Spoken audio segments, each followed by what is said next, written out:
Selamat sore saudaraku. Karena saya menjumpai Anda 1 hari 2, 3, 4 kali akan apa yang menjadi materi pembahasan kita tidak akan terputus.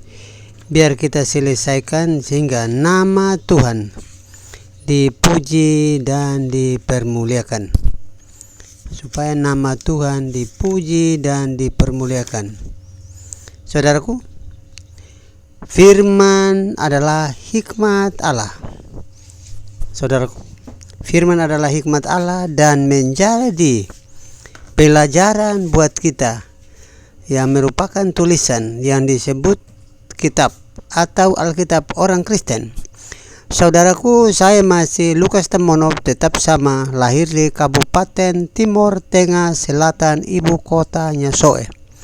Telah menjumpai Anda bukan karena kebetulan, bukan karena kesempatan, tetapi waktunya telah tiba untuk saya menyatakan ini kepada Anda, bahwa firman Allah adalah hikmat Allah itu sendiri, adalah pengetahuan Allah sendiri, adalah kecerdasan Allah itu sendiri, adalah logika Allah itu sendiri. Anda mau menolaknya, terserah Anda. Saya membacakan buat Anda Hosea pasal 6 ayatnya yang keempat. Hosea pasal 4 ayatnya yang ke-6. Saya balik. Umatku binasa karena tidak mengenal Allah, karena engkaulah yang menolak pengenalan itu. Maka aku menolak engkau menjadi imamku. Dan karena engkau melupakan pengajaran Allahmu, maka aku akan melupakan anak-anakmu. Itu adalah Hosea, nabi yang berbicara tentang keadaan Israel yang sedang mendengar tetapi melakukan perjanjian Tuhan, yaitu 10 hukum Taurat yang digunakan di dalam hidup setiap hari dalam menuntun anak-anak dan keturunannya bersama orang-orang yang ada di dalam rumahnya. Saudaraku, saya menyampaikan bahwa firman Allah itu adalah hikmat Allah. Anda menolak, Anda terima, saya tidak ada urusan. Karena yang masuk surga adalah pribadi lepas pribadi, tidak rombongan, saudaraku. Masuk surga itu tidak ada rombongan, tidak seperti bis, tidak seperti main sepak bola lalu masuk dalam lapangan dengan cara rombongan. Pertanggungjawaban itu secara sendiri-sendiri sesuai dengan apa yang dilakukan oleh setiap orang. Pertama Korintus pasal yang kedua ayat yang ke-6. Pertama Korintus pasal 2.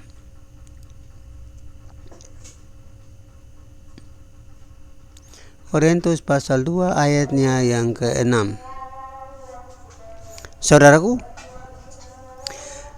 sungguh pun demikian kami memberitakan hikmat di kalangan mereka yang telah matang, yaitu hikmat yang bukan dari dunia ini dan bukan dari penguasa-penguasa dunia, yaitu penguasa-penguasa yang akan ditiadakan.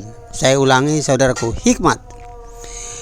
Sesungguhnya demikian kami memberitakan hikmat di kalangan mereka yang telah matang, yaitu hikmat yang bukan dari dunia ini dan bukan dari penguasa-penguasa dunia, yaitu penguasa-penguasa yang akan ditiadakan, akan dihapus. Hikmat yang dimiliki berasal dari Allah itu sendiri, tersembunyi dan rahasia oleh karena hikmat Allah itu. Oleh karena hikmat itu manusia dibebaskan dari dosa. Pertama Korintus pasal 2 ayatnya yang ke-16.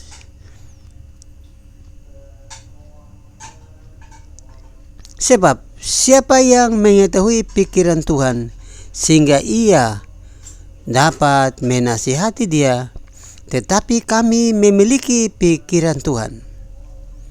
Saudaraku, setiap orang yang mengasihi Tuhan, yang bersaksi tentang nama Tuhan, dapat mengetahui bagaimana Tuhan melaksanakan pekerjaannya di bumi dan di sorga. Saudara, kedua Korintus pasal 6 ayatnya yang ke-16. Sebab siapakah yang mengetahui pikiran Tuhan sehingga ia dapat menasihati dia, tetapi kami memiliki pikiran Tuhan. Yang berikut saudaraku, pasal 2 ayatnya yang ke-10. Hikmat Tuhan berarti membiarkan roh Tuhan bekerja di dalam kita. Amsal pasal 1 ayatnya yang ke-7.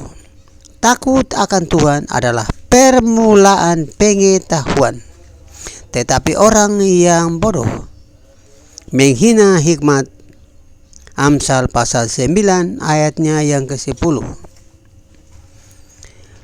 Permulaan hikmat adalah takut akan Tuhan dan mengenal Yang Maha Kudus adalah pengertian.